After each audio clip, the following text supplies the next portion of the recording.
Assalamualaikum warahmatullahi wabarakatuh.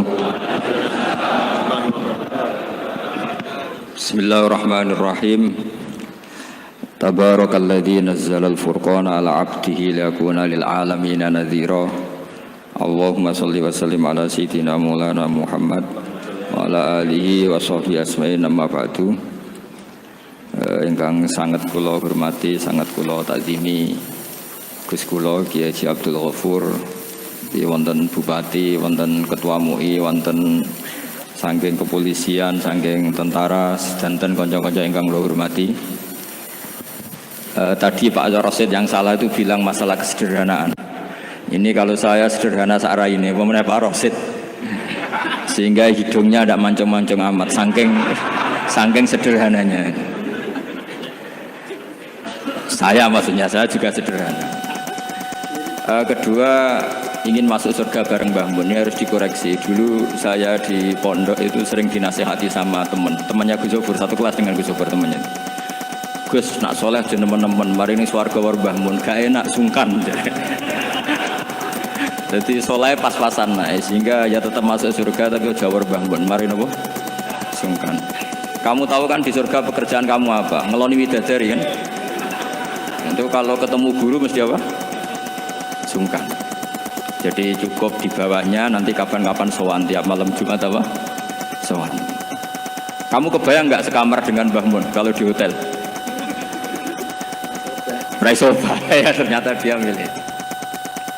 Begini yang serius ini yang saya sampaikan, ini kan 1 jam, saya diskon 20 menit. Jadi karena kalau dia memaksakan berarti itu nggak sopan sama kiai. Jadi begini, tadi bicara tentang sanad. Jadi saya harap semua santrinya Mbah Mun, baik yang pernah mondok maupun pecintanya, sanad ini kualitasnya harus dijaga. Jangan sampai ada sanad yang hoax, kalau dalam bahasa hadis maudhu. Kenapa demikian? Karena orang membayangkan yang tidak kita menangi, misalnya kita membayangkan Imam Ghazali atau Imam Haromen atau sampai sahabat, akhirnya sampai Rasulullah SAW, itu tidak melihat. Satu-satunya background yang kita lihat adalah guru kita atau orang yang kita saksikan. Saya ulang lagi ya, satu-satunya cara melihat Rasulullah adalah melihat sahabat, melihat tabi'in, tabi'in, sampai melihat guru-guru kita yang sekarang. Kenapa demikian? Karena mau tidak mau itu ada sanad. Sehingga dalam ilmu hadis atau ilmu fikih disebut ada orang mimpi ketemu Rasulullah, misalnya saya ketemu Rasulullah dan beliau ngendikan besok Ramadan. Itu kalau di ilmu fikih la yu'tabaru qaulu, tidak perlu diikuti. Mendingan ngikuti Pak Rosid yang enggak mimpi ketemu Rasulullah tapi melihat apa? Hilal. Saking nganggurnya di pinggir laut terus. Itu tidak apa-apa. Terus ditanya seorang ulama tadi, bagaimana Anda membandingkan mimpi ketemu Rasulullah dengan melihat hilal? Kata ulama tadi, mimpi ketemu Rasulullah itu hak Anda, saya boleh percaya boleh tidak.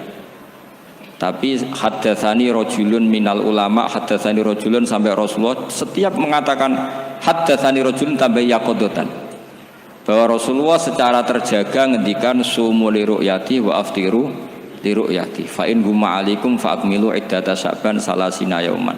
Kamu puasa Ramadan ya karena melihat rembulan, nanti lebaran juga karena melihat rembulan. Nabi mengatakan itu secara yaqadatan terjaga. Sahabat menyaksikan riwayat itu juga secara terjaga. Tabi'in meriwayatkan itu juga secara terjaga. Sampai Mbah Mun, sampai Gus Sobur, sampai kita semuanya diriwayatkan secara terjaga. Maka riwayat yang secara terjaga ini jangan dikalahkan oleh subjektivitas seseorang yang mengklaim mimpi ketemu Rasulullah. Bukan karena tidak percaya tentang mimpi itu, tidak. Man ro'ani fil manam faqad ro'ani haqqan. Tapi itu kan subjektif. Kalau setiap orang yang ngomong gitu kita percaya, ini hancur. Ya nak saya ngomong Habib atau ulama bisa dipercaya, nak sing ngendikan Pak Rosid tenan ta ora.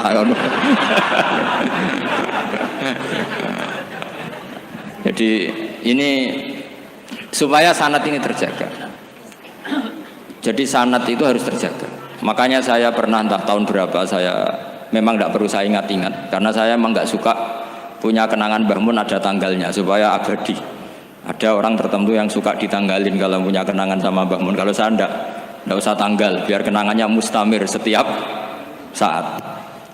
Saya pernah diminta mun hak delok wajahku, terus beliau ngendikan man ra'ani wal jannah. Kenapa itu menjadi penting? Karena figur manusia. Saya masih ingat ketika ngaji ilmu kalam sama Mbah Mun, juga sama Gus Yofur di kelas di MS. Mbah Mun ngendikan gini. Saya masih ingat betul, tak catat ya. Wong ora iso niru pangeran. Pangeran ora salat, ora mangan, ora ngombe. Niru ya mbek makhluk. Jadi tidak bisa kita tanpa wasilah, tidak bisa. Kamu niru Allah piye? Kaifa yusolli? Allah nak salat piye? Kacau kan? Allah nak poso piye? Memang Allah tahu mangan, Allah tahu poso. Terus nak turu piye? Allah la ta'khudhu sinatu.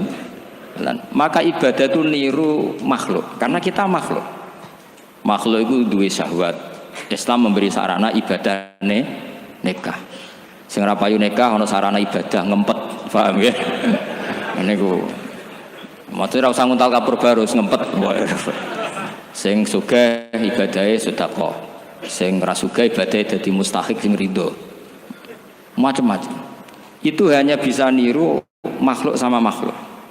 Sebab itu ketika saya masih ingat betul Mbah Mun ngendikan ihdinas siratal mustaqim, tunjukkan kami ke jalan yang benar. Itu Allah tidak ngendikan sirati yaitu jalan saya ndak, tapi siratal ladzina an'amta alaihim, jalannya orang yang telah engkau beri nikmat. Ada kata an'amta, yang telah engkau beri nikmat. Jadi Allah memaklumatkan ke semua hambanya, niru itu niru hamba yang sudah diberi nikmat. Karena kita hanya bisa niru misalnya Rasulullah, cara sholat beliau kayak apa, cara sujud beliau kayak apa, cara makan beliau kayak apa, cara nikah beliau kayak apa, bahkan cara masuk rumah, keluar rumah, doa pergi, termasuk doa nyaur utang. Padahal Rasulullah mboten nate diutang teman-teman, nggih nate gue lucu-lucunan mawon. Niku mawon mboten tenanan, ya niku masyhur kan beliau menggadekan baju rompinya ke orang apa Yahudi, tapi ada jaminannya. Itu terus ditiru umatnya, gak ada BPKB dan sertifikat. Itu tidak tahu saya itu. Padahal Rasulullah itu melakukan itu untuk hal yang darurat, tapi umatnya kayaknya tidak darurat, sudah watak. Itu yang membedakan Rasulullah dan umatnya. Tapi perlu saya sampaikan, sanad ini harus muttasil. Sehingga kita tahu bahkan cara tidur Rasulullah itu miring kemana, ala jambihil aiman, kemudian madhab kiblat. Sebelum tidur beliau wudu. Sebelum tidur lagi baca subhanallah 33 kali, alhamdulillah 33 kali, Allahu akbar 33 kali. Sebetulnya wiridan itu sanad paling kuat itu tentang mau tidur. Meskipun ada riwayat dibaca setelah apa? Sholat. Jadi makanya kita al-jam'u baina riwayaten, habis sholat ya baca itu, mau tidur ya baca itu. Nah, sebetulnya habis sholat sama mau tidur tuh ngeri mau tidur. Karena ini kan pemanasan mati.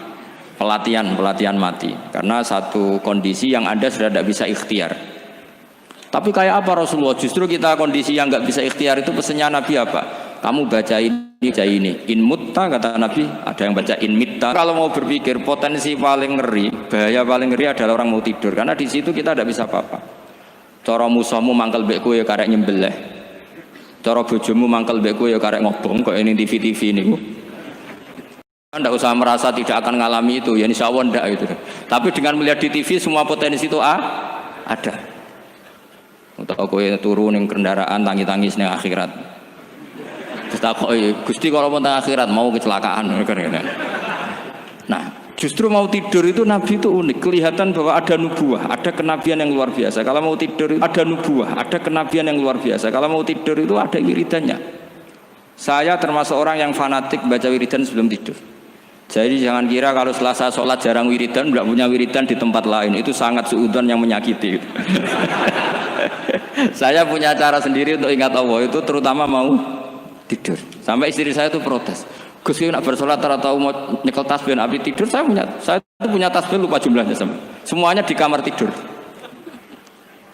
Ini sekaligus ijazah entah pamer kebaikan tidak tahu saya. Pokoknya sudahlah husnudzon saja. Suudzonu iblis. Karena mau tidur saya pikir kalau tahu-tahu saya bangun terus ketemu mungkar nakir terus kayak apa? Sehingga Rasulullah itu ngajari kita luar biasa. Bismika wadu'tu jambi wa bismika arfa'u. Kalau mau tidur doa apa populernya apa? Bismika Allahumma ahya bismika amut. Hafalnya gitu tok. Saya hafal banyak. Allahumma rabbas samawati sab'i wa rabbal arsyil azim rabbuna wa rabbu kulli syai' falikal habbi wan nawa. Allahumma antal awalu falaysa qablaka syai' wa antal akhiru falaysa ba'daka syai' wa antal dhahiru falaysa fawqaka syai' wa antal batinu falaysa dunaka. So, itu tak baca sampai tidur. Saking kadang takutnya sama Allah, akhirnya nggak bisa tidur. Kadang sampai 3:30 apa terus tidur baru setengah jam terus subuh. Jadi kalau melihat tren itu kayaknya saya bakat wali gitu. Kalau trennya seperti itu terus. Tapi sayangnya tren seperti itu jarang Warsid. Makanya terus tidak jadi wali-wali gitu. Tapi saya ingatkan ke jenengan, sanad-sanad seperti ini tuh yang mungkin Anda lupa. Anda hanya ingat sanad misalnya ya Mu'ad inni uhibbuka faqul dubura kulli sholatin atau fala tad'anna dubura kulli sholatin Allahumma inni ala dzikrika wa syukrika. Kamu lupa bahwa saat paling krusial dalam hidup Anda itu tidur. Sehingga disebut wa min ayatihi manamukum billaili wan. Itu dari segi krusial gawat darurat, setiap saat Anda bisa mati.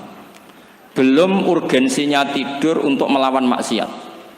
Itu kalau kamu hidup di kota Demak atau kota Semarang, genera kepikiran niklap atau wong ayu-ayu seneng terminal ning gone dalan-dalan itu satu-satunya cara itu hanya tidur. Kowe nak melek tetap jelalatan tak jamin. Masuk kene ngarep masjid Demak nggo tasbih gede-gede. Pangeran ndelok wong liwat tuh eling. Barokahnya usul fikih adalah kita belajar dulu. Saya pernah musyawarah sama Gus Yofur tentang usul fikih. Usul fikih itu ada makalah mubah itu tidak ada. Sebagian ulama berpendapat mubah itu tidak ada. Karena setiap mubah saat itu Anda pasti meninggalkan keharaman. Itsma min mubahin illa wa yatahaqqaqu bihi tarku haramim. Tidak ada kemubahan kecuali saat itu kamu meninggalkan keharaman. Anda tidur, berarti Anda taroktal maksiyah. Anda tidur berarti Anda meninggalkan maksiat. Enggak nyolong, enggak dugem, enggak zina, enggak maling, enggak ngerasani orang. Jadi tidur itu anggap saja ya Rob, ya Allah saya mau tidur. Tidur itu ibaratun antarkil ma'asi. Jadi malaikat roket pate kandhani iki ra sekedar turu, ya kowe kudu ngerti iki ape ninggal maksiat. Hitung mulai saiki. Bismika Allahumma ya bismika. Amun ayo roket pate hitung. Anggap ini kiat meninggalkan maksiat. Terus turun 6 jam berarti tidak maksiat 6 jam. Meskipun akhirnya maksiat karena bangun jam 7. Artinya maksiat ra subuh gitu. Tapi betapa krusialnya ulama. Ulama lah yang mengajarkan kita tidur itu rohatan lil abdan, untuk istirahat. Kita pulih lagi bisa kerja lagi. Pak Butuhati bisa ngantor lagi, Pak Kapolsek, Kapolres bisa ngantor lagi. Semuanya aktivitas tentara bisa ngantor lagi. Memulihkan kekuatan itu ibadah. Meninggalkan maksiat karena tidur juga ibadah. Tidur saja ibadah. Ini barokatnya umatnya Rasulullah Shallallahu Alaihi Wasallam. Senyaman itu. Coba kalau kamu jadi umatnya Nabi lain, wah itu beratnya bukan main. Dan itu sesuatu yang dimintakan Allah, dimintakan Rasulullah kepada Allah, yaitu Rabbana wa la tuhammilna ma la taqata lana bih. Termasuk la tahmil alaina isron kama hamaltahu 'alal ladzina min qablina. Jangan bebankan ke umat kami sesuatu yang seperti engkau bebankan pada umat dulu. Umat dulu itu kalau mau tobat, kayak umatnya Nabi Musa pernah nyembah anak sapi, itu yang pernah nyembah tobatnya dibunuh. Liyaqtulal bari'u minkum al mujrima, yang terbebas dari menyembah anak sapi disuruh bunuh yang pernah menyembah anak sapi. Fatubu ila bari'ikum faqtulu anfusakum. Mau beratnya kayak apa? Kalau orang sekarang tobat cukup soal Pak Rosid salami tembelak 100.000, dipandu caranya tobat diwari istighfar. Nomor itu penting. Nomor loro seneng kiai, seneng aku maksudnya. Maksud kalimatnya jelas. Itu sudah. Pokoknya yang jelas gak usah dibunuh. Gak usah apa? Gak usah apa? Dibunuh. Sehingga tidurnya umatnya Rasulullah itu luar biasa. Terutama tidurnya orang puasa. Tidurnya tasbih, tidurnya ulama juga tasbih. Karena dengan tidur itu kita tahu alamat kematian. Di mana kita masih di dunia saja punya kondisi di mana kita tidak bisa menentukan diri kita sendiri. Dan itu awal dari kita mengimani la haula wala quwata illa billah. Segagai koyok ngono ternyata ada kondisi di mana kita tidak bisa mengendalikan diri kita sendiri. Makanya disebut wa min ayatihi manamukum billaili wan nahar. Yang bisa menganalisis itu siapa? Ya ulama. Ulama kok tahu karena punya sanad musalsal ila Rasulillah sallallahu alaihi wasallam. Sehingga uniknya kenapa tidur itu sakral? Coba semua nabi di antara wahyunya itu lewat apa? Semua nabi di antara wahyunya lewat apa? Tidur, lewat mimpi. Inni ara fil manami anni atbahuka fanzur madza tara.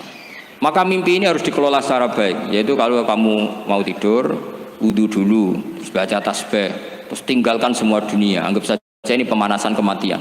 Itu insya Allah mimpinya sip pokoknya.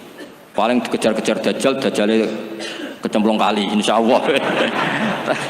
Tapi kalau kamu tidur gak wudu, raiso turu terus raiso turu mangan sik bu, raiso turu terus raiso turu mangan sik ben warak ben iso turu. Insya Allah dikejar dajjal kecekel. Akhirnya ngelindur gak karu-karuan karena tadi.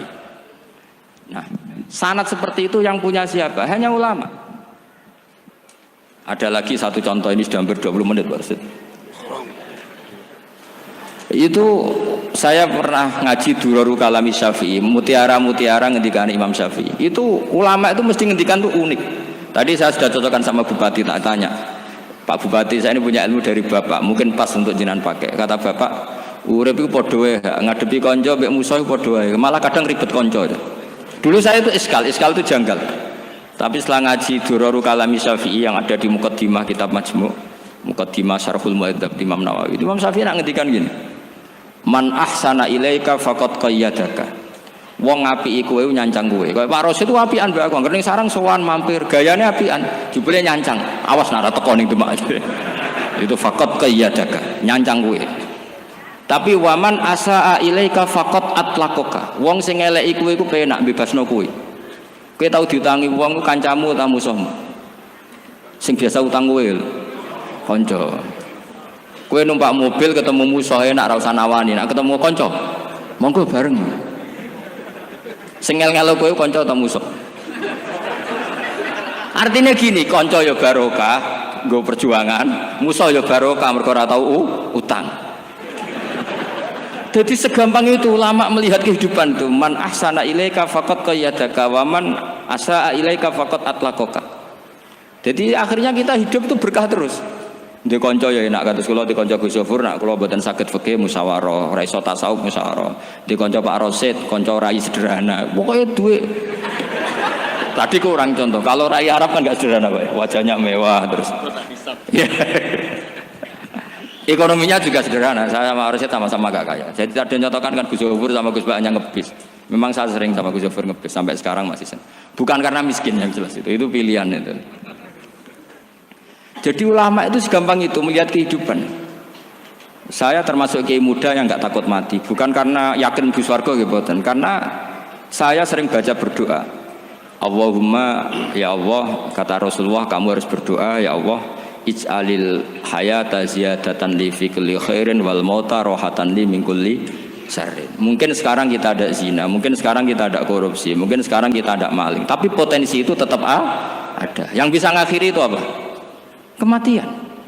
Maka anggap saja kematian itu rohatan li min kulli syarrin, semua mengakhiri semua keburukan. Kayak apa Rasulullah memandang kehidupan? Kalau kamu masih hidup, anggap saja ziyadatan li fi kulli khairin. Saya gara-gara hidup bisa derekno kersane Pak Rosid ngaji di sini. Ikhlas Pak Rosid itu sangat ikhlas. So derekno senior kula dipaksa nggih gelem, diintimidasi nggih gelem. Wah itu barokah. Nanti setelah saya mau mati, pikiran saya juga akan ridho-ridho saja. Ya Allah, ini akhir dari segala potensi keburukan saya. Sehingga kiai NU, kiai alim itu ada bajingan, tukang ngemel wong kok mati. Saya gitu Pak, niki saya. Tanggane ra ono sing gelem muni saya. Kiai ini maksud, ayo Pak muni saya Pak. Mboten saya ini tempuh. Lah nggih saya pun mati, mun mboten saged nakal niku. Lha jenenge rohatan li min kulli syarrin. Kalau mayit ya rohatan lahu min kulli syarrin. Kayak apa sanad kita ke Rasulullah? Kabeh itu dimana jadi ibadah. Al hayat ziyadah fi kulli khairin, al maut rohatan min kulli syarrin. Kenal Pak Rosid ya ibadah, apalagi kenal Gus Yofur ibadah, kenal Bupati ibadah, konco perjuangan. Kok kenal preman ya ibadah, konco latihan dakwah, anggapnya latihan ngelola rehab. Kenal polisi ibadah, jaga stabilitas nasional. Kenal ABRI ibadah, jaga NKRI. Kenal orang nakal ibadah, dianggap pembina. Semua itu ibadah. Kayak apa ajaran agama ini? Semuanya baik-baik saja. Tergantung niat. Tapi sanad ini siapa yang punya? Hanya ulama. Lah ulama itu siapa? Ya orang yang kamu ketemu. Dalam konteks ini Mbah Mun. Mbah Mun ngajari kita macam-macam. Mbah Mun ketemu orang siapa saja hormat. Saya kemarin bikin makalah untuk beliau, termasuk saya cerita dari riwayat Rasul Aqli ba'dal iman billah at-tawaddud ilan nas wastina'ul ma'ruf ila kulli bardin wa fajirin. Inti iman setelah akal menentukan kita iman kepada Allah, akal setelah mengantarkan logika iman kepada Allah, akal itu kita gunakan at-tawaddud ilan nas supaya kita bersikap simpatik dan melakukan kebaikan kepada siapa saja. Karena barokahnya kita simpatik nak ngandani wong nggih gampang. Misalnya kita di kiai alim sundulang gitu sampean mbek tangga muwedhit, ketemu wong perengut, sing ape ngandel iku sapa? Sementara sing preman, ayo ngopi nggonku sik tenang ae. Sing kiai ini orang begawean gak ada kopi kowe. Akhirnya sing preman sakhok di pengaruh, sing kiai ini bakhil gak duwe pengaruh. Itu tidak boleh kejadian seperti itu. Makanya ada riwayat wastina'ul ma'ruf ila kulli barrin wa fajirin. Jadi kula suwun sanad-sanad seperti itu tidak boleh hilang. Saya itu kitabnya Mbah Mun Al-Ulama Al-Mujaddid itu setengah hafal. Sampai sekarang masih tak baca. Kalau mau tidur tak baca. Bahkan di tas saya itu ada terus. Ya karena kalau saya di Jogja kangen Mbah Mun baca itu ketika beliau masih sugeng, apalagi sekarang. Karena jangan sampai saya ini punya fatwa yang mukhalif terhadap fatwanya Mbah Mun. Ini terutama warning sama santri sarang, nggak boleh. Terakhir itu Mbah Mun punya kecenderungan, punya pikiran kayak Yusuf Qaradawi. Ya potensi wajibnya zakat khodrowat fawakih.